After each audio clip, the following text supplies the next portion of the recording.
Prentsaurrekoarekin euskaraz azalpen txiki bat emango eta gero gazteleraz pasatuko naiz. Paso primero una pequeña exposición en euskera, luego castellano. Gaur aurkezten dugun proiektu berria, azken batean hemen erakusketa honetan agertzen den moduan oinezkoentzako guneak eta marketaritzaren dinamizazioa suspertzeko apostu bat izango litzatekeela horrela azaldu nahiko nuke.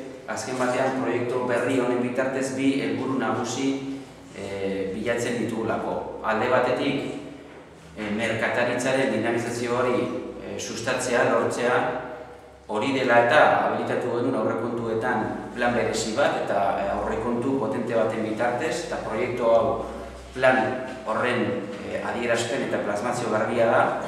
Zer nahi dugu, azken batean Algortako merkatarien epizentroa den gune zentral hau dinamizatu, hobetu eta sustatu. Nola ingo dugu? Ikusi dezakegu nola Torrenta Zabala bi kale horietako gune hau orain dela 15 urte peatonalizatu ditzela eta bihurtu dela nolabait merkataritzaren alde horretan Algortako eta Getxoko erdigune garbi bat. Eta ingo dugu zaharberritze prozesu guzti bat, hau da, pavimentu aldatuko dugu eta pavimentu erakargarriagoa eta onago bat jarriko dugu. Iluminazio ere aldatu egingo dugu, hori eskatu digute merkatariek, hau da, orain fatxadetan dagoen iluminazioa jaitsi egingo dugu eta faroletara eramango dugu, eta beraz argia potenteago izango da eta argiago, zuriago.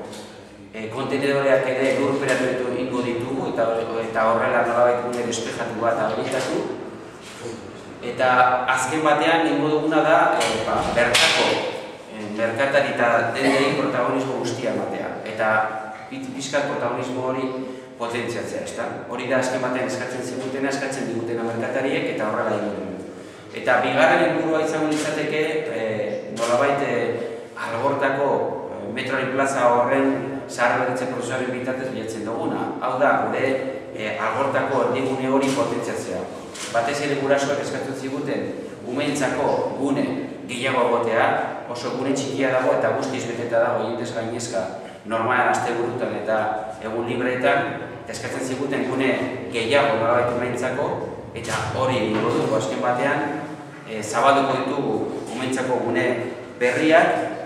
Eta horretarako ere zabalduko dugu esparrua hainbat jarduera kulturalen beste arlotan ere garatzeko guneak zabalduz. Eta alde horretatik metroko geltokiaren aurrean dagoen edo zegoen iturri esparru hori kendu ingo dugu.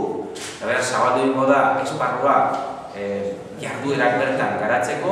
Eta lehen izan duan moduan umeentzako kolunkak eta gune gehiago eta zabalago jarriko ditugu martxan.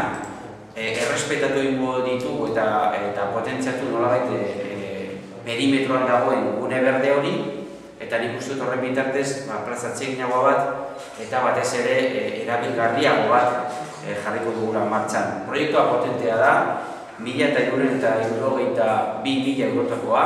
Lehen esan duan moduan aurrekontuen bitartez habilitatu genuen plan berezi horren kargura joango da plan hau.